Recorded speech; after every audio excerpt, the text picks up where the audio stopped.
Hello, this is Michael at my Crooked Road Homestead.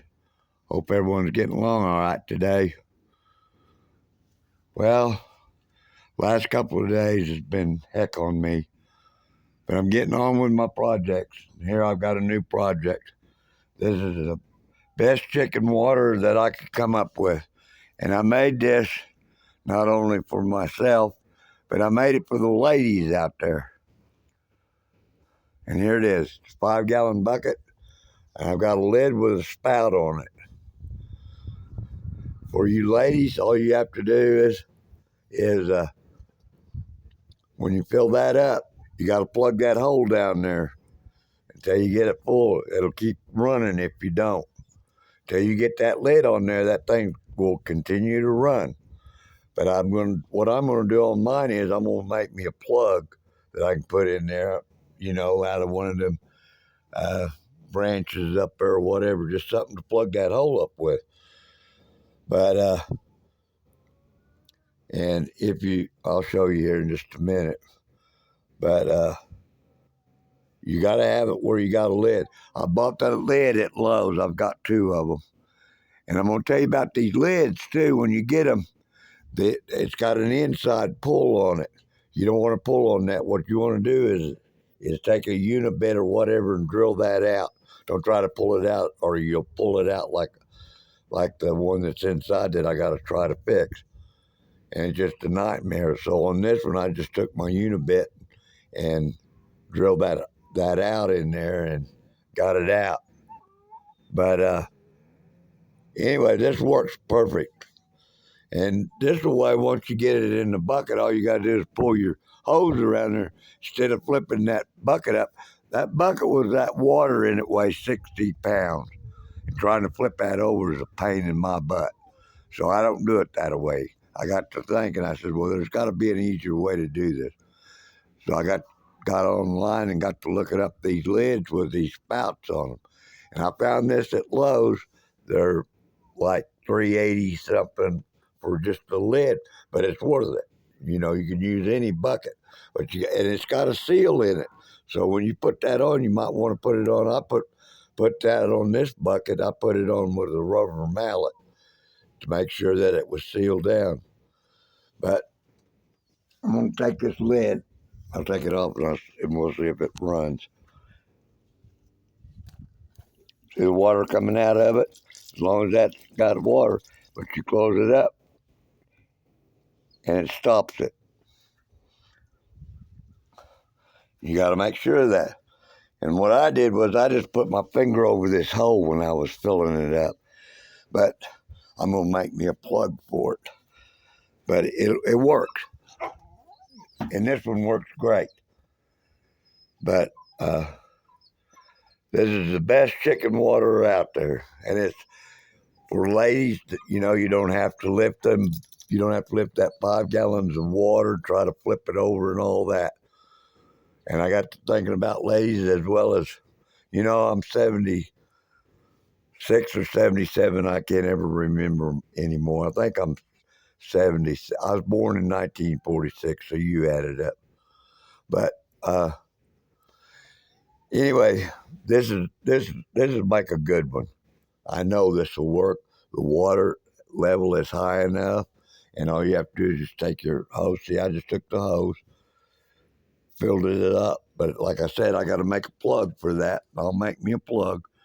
So when I fill it up, it won't just keep running out. Because if you take that top off there, it's just going to keep running because it doesn't create a vacuum. But this is the best one that I've made so far. That one back there in that barrel, it worked good, but it don't work like this. Plus, I had to flip that one over. This one you don't have to flip over. All you got to do is just get that lid with that spout in it. Tell them what you want. You want to get a 5-gallon bucket lid that's got a spout on it like that. And I'll take you in here in the shop and show you how this other one came apart. But I wanted to show you this. It's got the water in it. I tested it, and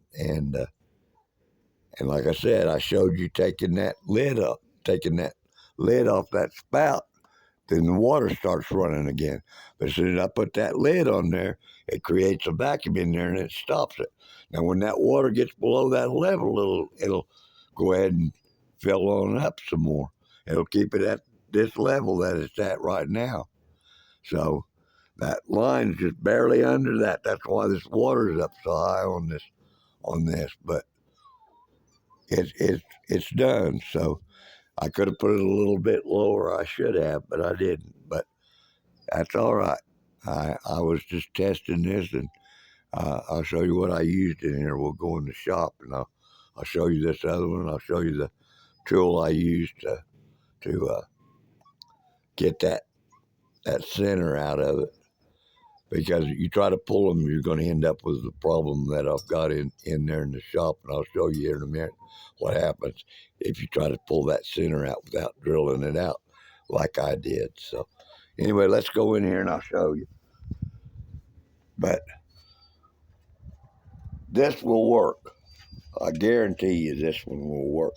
And for ladies and for older gentlemen like myself, this is perfect. You don't have to hassle with that bucket full of water anymore. But we'll go in here and I'll show you.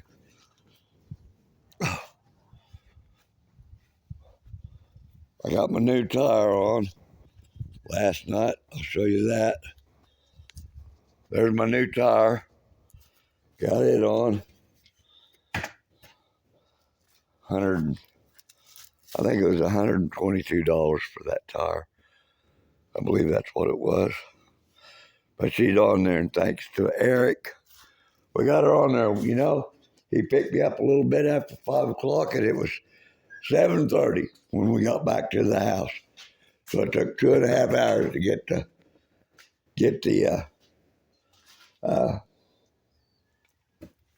get that tire mounted. But anyway, we got it. But anyway, here's this piece right here. That's the piece that's on the inside of it. And what I did, you can see that hole in it. But don't try to pull this out, because if you do, you're going to end up with this mess that I've got here. And what it did was, when I tried to pull it out, this all came off of there.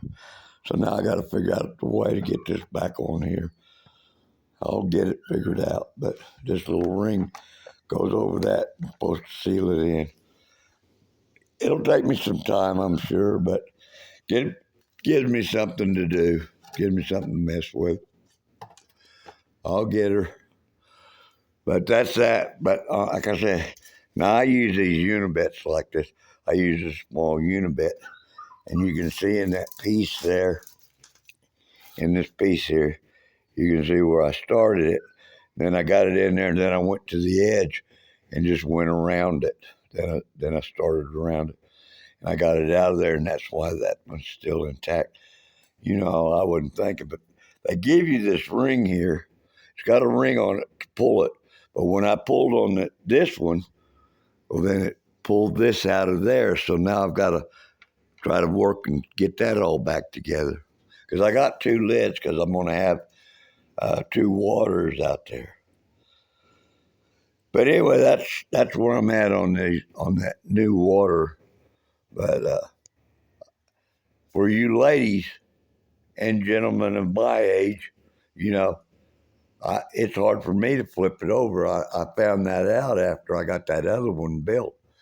And 60 pounds of water for me is just a lot to have to try to lift up and flip over and all that.